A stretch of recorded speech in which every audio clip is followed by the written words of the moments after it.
the Nashville 2 podcast with your host, Edward Fox. G'day, viewers and listeners. It's Ed Fox back with another great episode of Nashville 2. Nashville 2. It's where we tell your story because you're Nashville 2. So if you know somebody that should be promoted and recognized and has a business or does something that's pretty cool and we need to have them on the show, have them reach out to me. It could be you because you're Nashville 2. And I have a special guest today.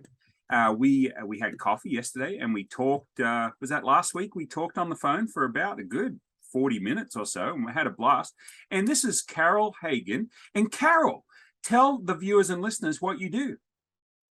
Well, I sell honey, Ed, and I sell it at the Nashville Farmers Market, which is our home base. But actually, we work with restaurants and hotels and small shops all over. It's Middle Tennessee and East Tennessee, and we're natural beekeepers, so it makes our product unique. And we sell 3 different types of honey, so there's usually something that you'll like.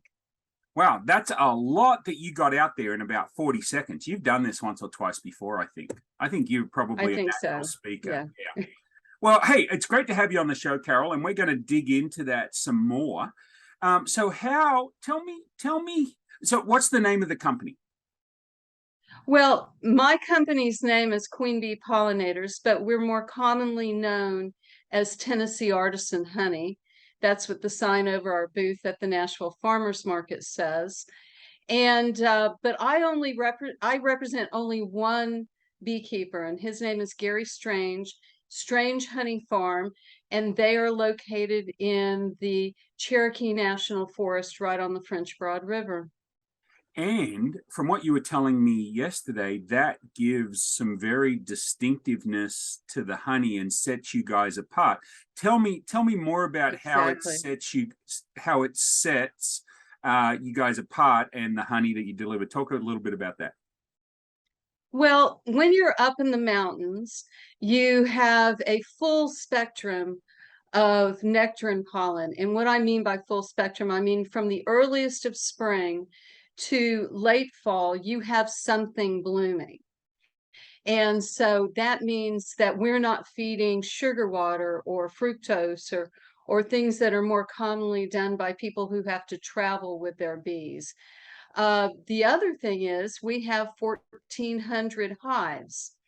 And when you have that many hives and you have as much experience at beekeeping as Gary Strange has, which is 38 years now, we're able to do a single source honey, which is Sourwood.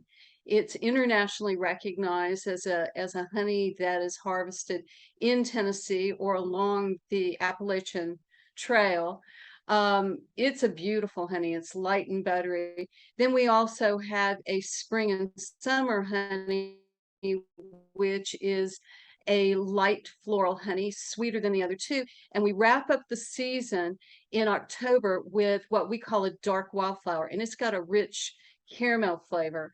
So having 3 unique types of honey, 2 of which help with allergies, gives us an opportunity to really find middle ground with chefs in town. And I love my chef business. Right. And you were nice enough to bring them yesterday to the coffee shop, and I got to put a bit in my iced latte, so I didn't need to use stevia or anything. And I got to try all 3, folks, and all 3 were great. But I thought the first one, is that the applewood? No, Sourwood, dear. Sourwood, sorry.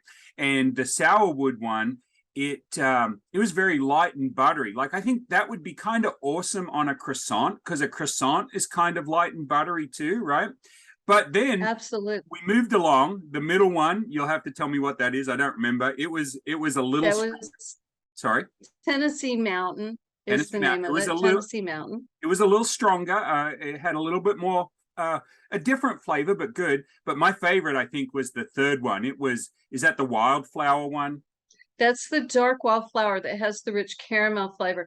That's good in coffee, which is what you were experiencing, but also very nice in bourbon, nice Manhattan. It's good for marinating meats, drizzling on cheese and charcuterie trays. We have really wonderful partners, Honey Tree Meadery, and they do a mead out of the dark wildflower and a mead out of the sourwood. Oh, wow. That's interesting. So being originally from Australia and migrating to the US in 1990, I tell people I'm an Australian that doesn't drink, and there's not many of those around. They're pretty rare. I tell people I got deported for not drinking. They put a nipple on a can of Foster's at 2 years old and ship you off. Of course, Australians don't drink Foster's. We export it. So all you Aussies out there that are listening to this know what I'm talking about. But so I don't drink, but that sounds amazing to be able to put it in the bourbon and make the mead out of it. So how long have you been doing this for, Carol? Well, I've been a beekeeper for 10 years. Okay. I was looking for a new, I fondly refer to it as a retirement occupation, because I started, for the first 30 years, I was a jeweler. And then I had a software company, and this is my third business. And I love this because I'm outside. I'm more with people. I get to talk to people from all over the world at the Nashville Farmers Market. I have a wonderful following of immigrants, which I'm British. I like you. I came over here much younger than you. I came over here as a child, but we all kind of recognize each other. There's like a hidden handshake or something. And so I love that the immigrants in town really understand honey, and so they talk to each other and they bring family over. And the other aspect of what I like that is unique to this business is we get to help people with their allergies, because local honey really does help allergies. Right. Yeah, my wife, who's a pharmacist, was just talking about that the other day. She likes the natural remedies whenever possible and not go straight to the pills, which is great. As a pharmacist, you get the best of both worlds, right? You get the natural stuff up until you need something stronger, and then she's got yeah. So, There's a place for everything. I always tell people, try the simplest remedies, and then and give it time. I mean, the thing about natural remedies, it's not like Claritin or something where 15 minutes later you feel great. It's just over the course of time it has an impact on other parts of your health. So taking honey for your allergies is a maintenance program. The good thing about it is it tastes great. So how difficult is it? right. When we were planning this, and we're having a little bit of latency issues, lag on on the internet issues, but we'll get through it, folks. I'm a big dad joker. I love dad jokes, and I was thinking like all of the bee jokes that I could make, right? And so a couple of them. Oh my gosh. There's thousands. Yes. There's thousands. But off the top of my head is like, folks, this honey belongs in your cupboard. There you go. So that was easy. Well, see, now that's unique, Ed. That's the first time I've heard that, because I hear a lot, and we play up on it too. I mean, we substitute anytime we're using the word bee, we spell it with 2 E's. We welcome people to the hive. If you're a new client, you're welcomed to the hive. And that's so great. it is part of the fun. That would be good for a Facebook group. You could welcome people to a Facebook group. I know you probably don't do much on Facebook. I know you do a lot on Instagram, but I was thinking that any group or connection, like you could start like almost like a honey networking group, and it would be a hive, right? So the other absolutely. one, they need to belong to that too. So if you ever do start a Facebook group, you can yes, it's totally believable. Oh my God. I know. Oh my God. So simple. Like it's like knocking it out of the park, like I'm playing a game of cricket. Because I have folks, for those of you watching for listening, I've got a little plush koala. I say it makes me qualified, and these are all my qualifications. So I'm a bit of a punster. I was reading an article, Harvard Business Review. There was an article back in 2014, and it talked about that the average 3-year-old, I think it was, laughs like 400 times a day, and the average 40-year-old only 12. Well, that's a problem. That's, laughter. That is a real problem. Well, and I had for many, many years a very dear friend who swore that he had survived life by laughing. And Right. his doctors, he had survived cancer through having a good attitude and laughing. And I swear by it too. I think it's much easier to be a victim to life if you allow yourself to Well, be. and if you look at those people that live a long time, now disregarding, you see a lot of fat comedians, right? I was a big kid at school. The easiest way for me to not be picked on is to have a joke, right? So, big. Oh, sure. Right. So apart from the heavy comedians that die young because of their weight, happier people tend to live longer. And yes. I mean, it's true in my family.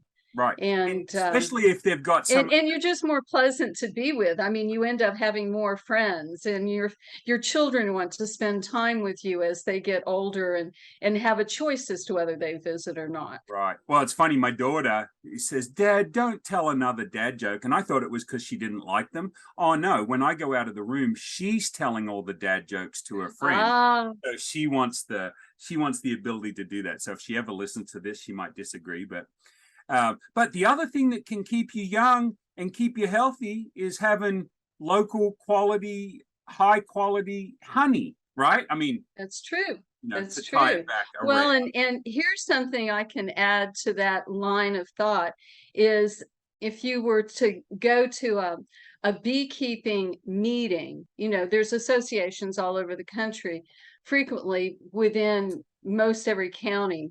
Right. And you'll meet these youthful, wiry little guys. They come up and they are, so physically fit. And it's deceptive because they've been beekeepers since their youth. Now they are in their late 70s. Right. And being stung by bees, bee venom helps arthritis. Oh, really? It also, I mean, there's a lot of things that it helps, but very definitely arthritis. And so they're much more physically fit. And because, chances are if they've been eating honey most of their life, they also have a reasonably good diet overall. Right. So being a beekeeper keeps you physically fit. Being stung by bees, although not particularly pleasant at the moment, has a long-term good health effect. Yeah, you don't get a buzz off bee venom. No, you don't get a buzz. I had to work on that one. Sorry, but you were saying being fit. There's bees everywhere. There's bees. It's great. My wife put some metal. We were at the artisan trade show I was telling you about, where your friend, Ben and Lael Caldwell. Ben Caldwell. Yeah. So he was set up there, and my wife, we were walking past a booth, and she found these metal flowers painted in vibrant colors. Right. So we bought that. So beautiful. Yeah. And so what she did is she went to Hobby Lobby and found these little ladybug buttons and put a little magnetic sticker on the back of them and added.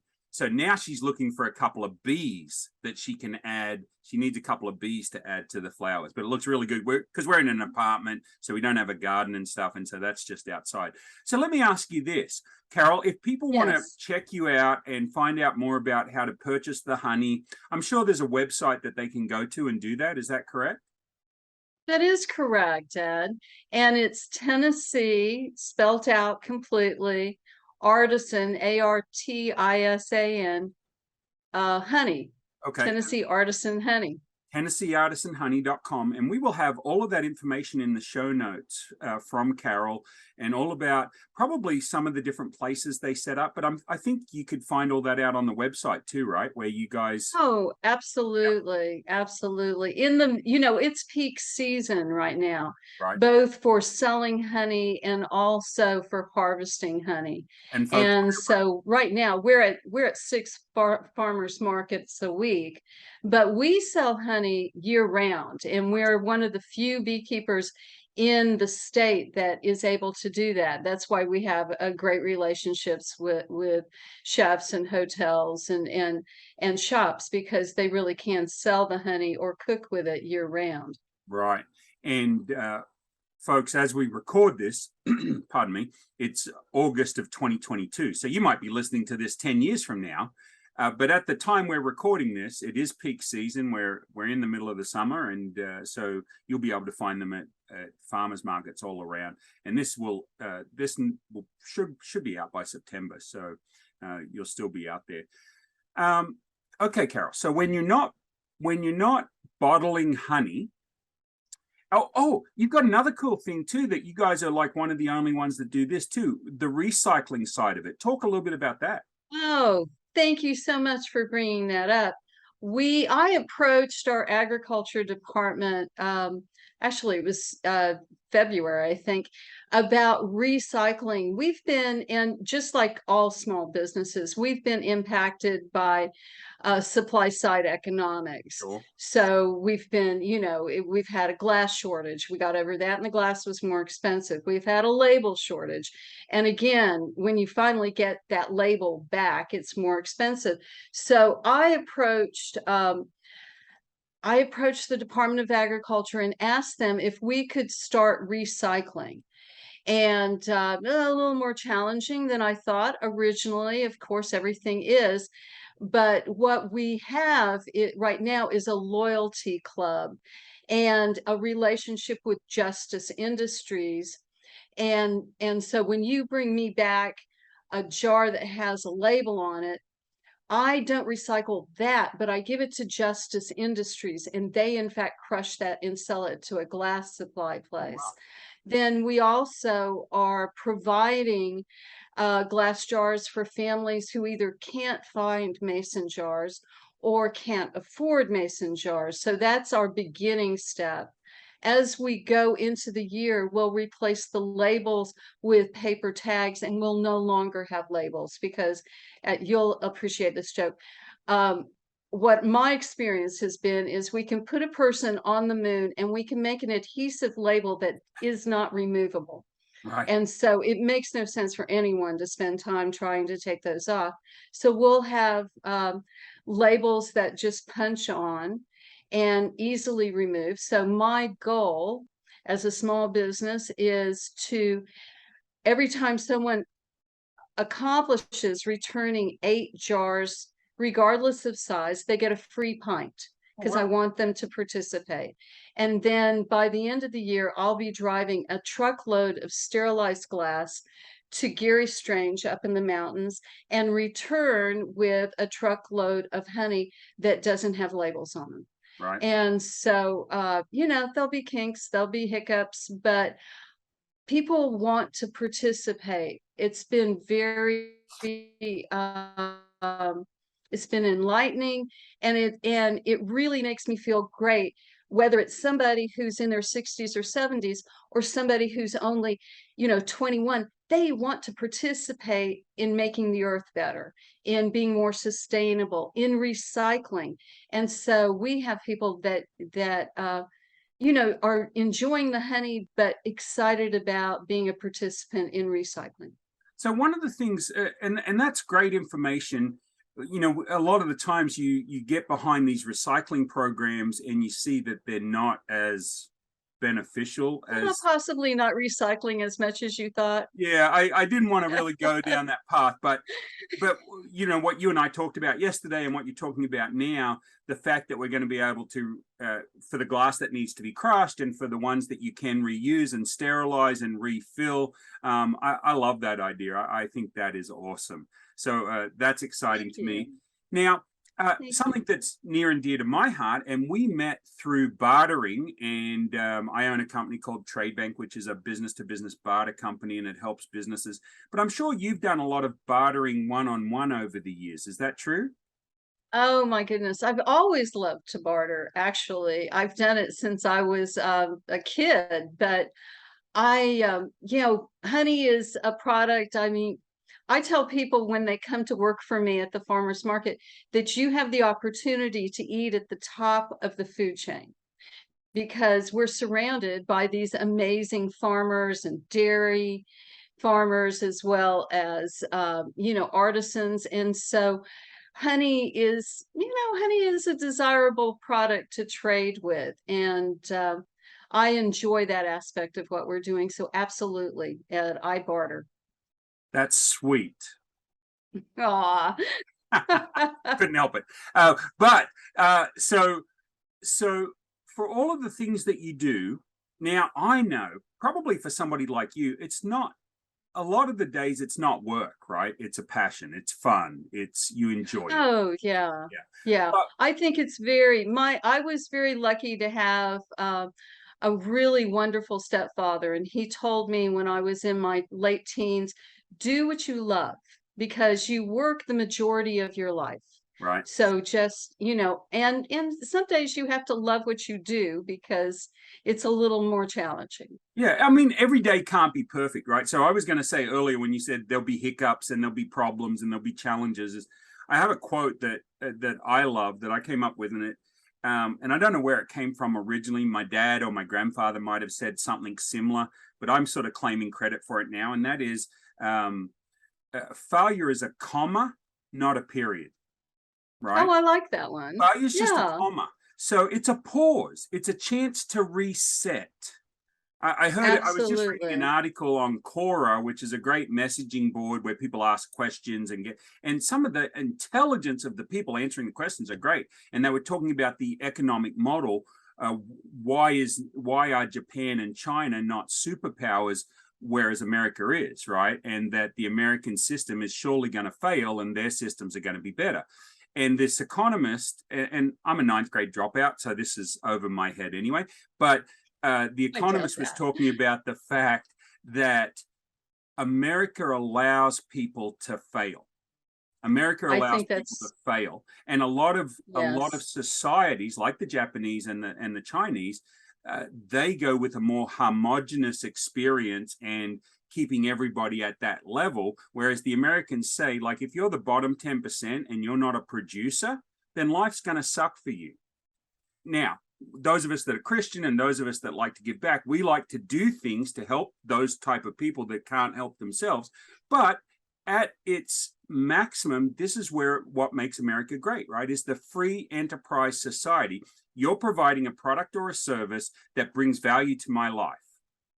Yes. Should you not be? And I think that even as a parent, I believed in letting my children fail and not giving them an award for just showing up.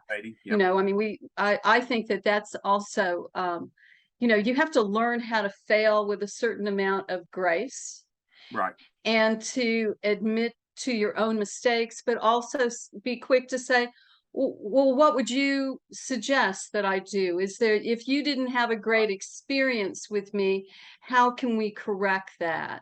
exactly. And that's not a natural human, what do I want to say? That's not a natural human characteristic. It's a learned characteristic. Yeah, nobody likes criticism, right?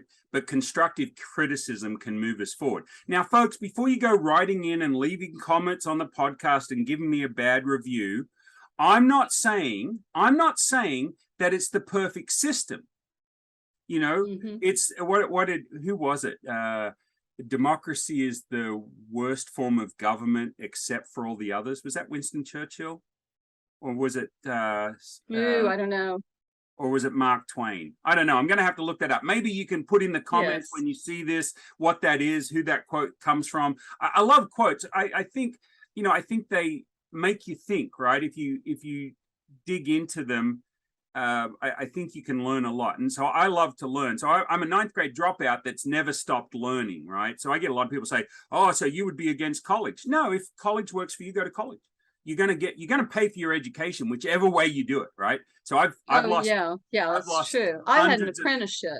Right. Yeah, I had an apprenticeship as a young jeweler, and then it turned out by the time I was in my 40s, I was actually a guest lecturer at universities and trade gatherings, and I think that well, you're Australian. I'm British, and those particular types of government, encourage people into trades as well as university Right. educations. And I think that there is, at least within the British education system, there's a recognition that some people are not only better suited for trades, they enjoy being a There's tradesperson, people and that like, other people really want to be writers and teachers and doctors, and those definitely need a university setting and a university experience. exactly. There's people that love working with their hands, and if you put them in an office, they would just kill themselves. They just couldn't handle it because it Oh was yeah. the worst, most boring, hateful job that they could ever have. They want to be I outside. My was dad, not a happy camper as someone who owned a software company. I love the creative aspect of right? designing software. And then we actually were documenting people's art collections. Very exciting. Yeah. But, the tedium of putting that information into software, really not my cup of tea. Exactly. So let's move on to recreation. So we started this sort of conversation because you and I love doing this. I love talking to people. I love meeting new people. I mean, you and I could have sat there at the coffee shop and talked for hours and hours and hours, right? Yes. There was a lot that we could talk about. So I love that aspect of it's not a job. Like this is not a job. This is fun. Mhm. But when we're actually doing recreational stuff, what do you do? So on this show, we talk about 3 hidden gems. So things you do when you're not working that might somebody new to Nashville, or maybe somebody that stayed in one part of Nashville and doesn't the Nashville metro. So what's something that you do when you're not working? A place you like to eat, a place you like to go, a thing you like to do. What's one of your hidden gems? Ah, well, one of the hidden gems, I think that especially newcomers to the area, is Beeman Park. Okay. And that is, it's really, think Ashland City. And so it's really not very far away. My partner has property on Little Marybone Creek, and it borders Beeman Park. So, but there's wonderful trails, there's creeks, there's an opportunity for volunteering there. It's just a really wonderful local place. It's going to be, think West Nashville, Okay. and going out Briley Parkway is how you get there. And for our social media friends, lots of great photo possibilities for your Instagram. Lots of Instagrammable spots. Okay, so Beeman Park. What's another one? And then I loved being a jeweler. Now I continue to love collecting jewelry. Okay. And so one of my recent recent loves is the jewelry that's made by Grateful Beings. So it's GREAT, great, and then full, FULL beings. And Nikita is the artist who makes this wonderful wire jewelry, and she can do custom work. She has a wide variety of stones, and she's just a delightful individual to know. And so I would strongly recommend. She's at the farmers market, the Nashville Farmers Market, and we have Shed 1 where you'll find our honey, but Shed 2 is where the craftspeople are. And she's next to Ben, who does beautiful paintings, and Mahat, who does really lovely weavings. And it's just it's like going to your American Artisan Craft Show, only it's every day. Right. So let me ask you. I beg your pardon. I should say it's Thursday, Friday, Saturday, and Sunday. It is not every day. Thursday, Friday, Saturday, Sunday during good weather, right? So all weekend, all through. Well, we have sheds. Oh, so yeah. all year? Yeah, we have sheds. Is it all And year? as far as honey sales go, we're there Friday, Saturday, and Sunday. But I do believe the craftspeople are there Thursday, Friday, Saturday, and Sunday. So let's use that as a bonus, because I know you've got another hidden gem for us. Bonus, people, bonus. The Nashville Farmers Market is worth checking out. And where would they find information about that, Carol? Do you know? Well, they actually have their own Facebook, and they have their own Instagram. They're at 900 Rosa Parks Boulevard, and they're part of the Bicentennial Park. And so, you can have a picnic in the park. You can go to the new archival library. There's the History of Tennessee Museum, and then you can come and buy vegetables, have something to eat at the market house, and hear some music. We have a lot of tourists that come through there, and it's a destination location. And it's somewhere that I haven't been with my wife. So we're new to the Nashville market. We got here in December of 2021. Bought a business here in July of 2020. But my You're a newbie. I am a newbie, and we're living in Franklin and loving every minute of it. The people are great. Yes.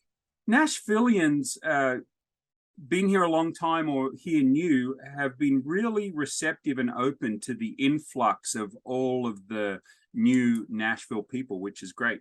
So, okay, what's your third hidden gem? I sort of pulled the bonus. Well, yeah, go my ahead. third hidden gem is Honey Tree Meadery, which is on it's at it's Honey Tree Meadery, and I'm not going to get the address incorrect. I'd rather not do that. But they've got a place in my heart because they're two young men who are beekeepers, and Ross does a beautiful job making mead. It's mead that is like fine wine. Oh, wow. And they have this wonderful brewery, so you can see how they're brewing the mead. They use our Sourwood for their signature mead, and then they're also partnering with beekeepers all over the area. So they'll do short runs of very fine honey that they're buying from a smaller beekeeper than we are.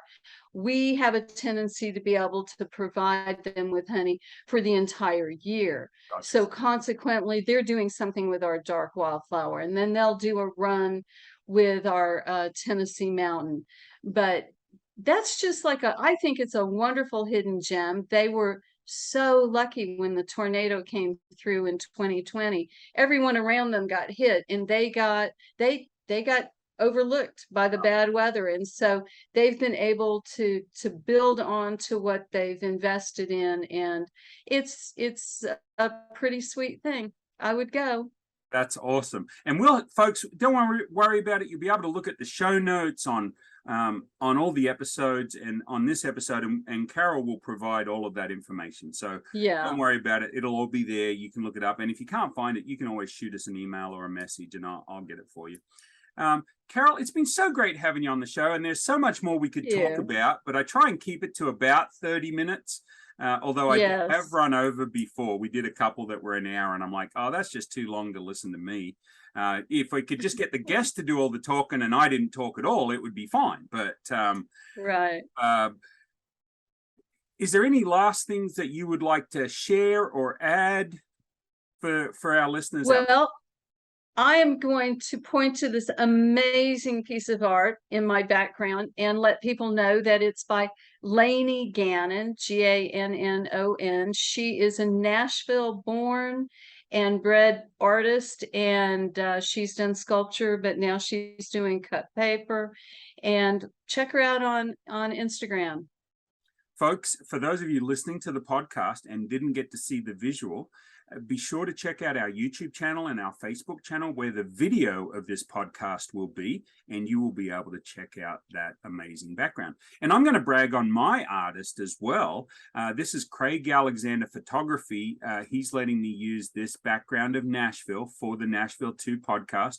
So I like to throw in a kudos to him. I've got a Nashville discount card that I started to help groups raise funds, and he allowed me to use that photo on the plastic card. Did I give you one of those, Carol? I think I gave you a couple of those. You did. And it's a beautiful background. I love the way he's really captured Nashville in the evening with all the lights, and yet you've got the sky as well. So it appears to be, if you live in Nashville, that this is evening lighting. Exactly. And he's also he's the artist that took Broadway with all the neon on, with nobody on the streets. People go, oh, it's photoshopped.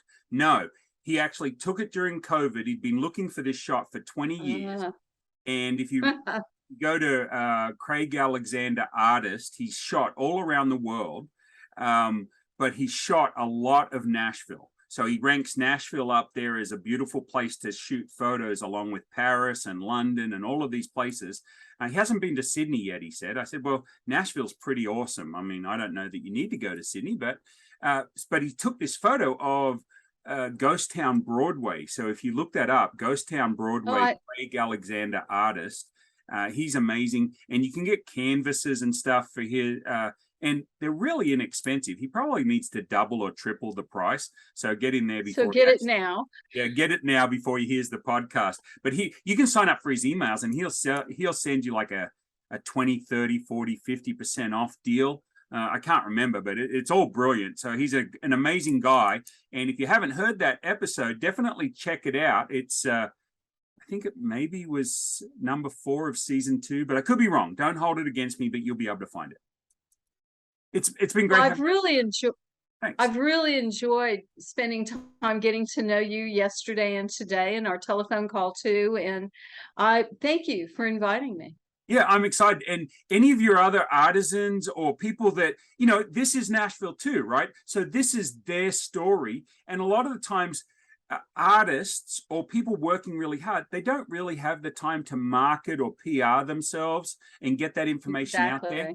And I know a lot of artists that aren't really people, right? But they need their story told.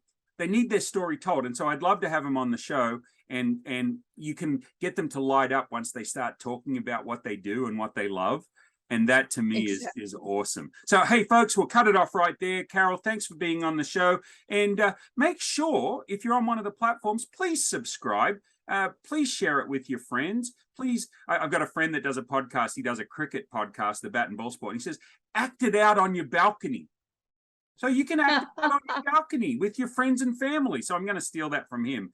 Jared Kimber, his name. If you want to learn about cricket, he's the guy. But check us out on all the platforms and be sure to subscribe. And if you'd love to be on the show, or if you'd like to be on the show, or even maybe just might want to be on the show, reach out to me and we can have a conversation. Thanks a lot and have a great day. This is the Nashville 2 podcast with your host, Edward Fox.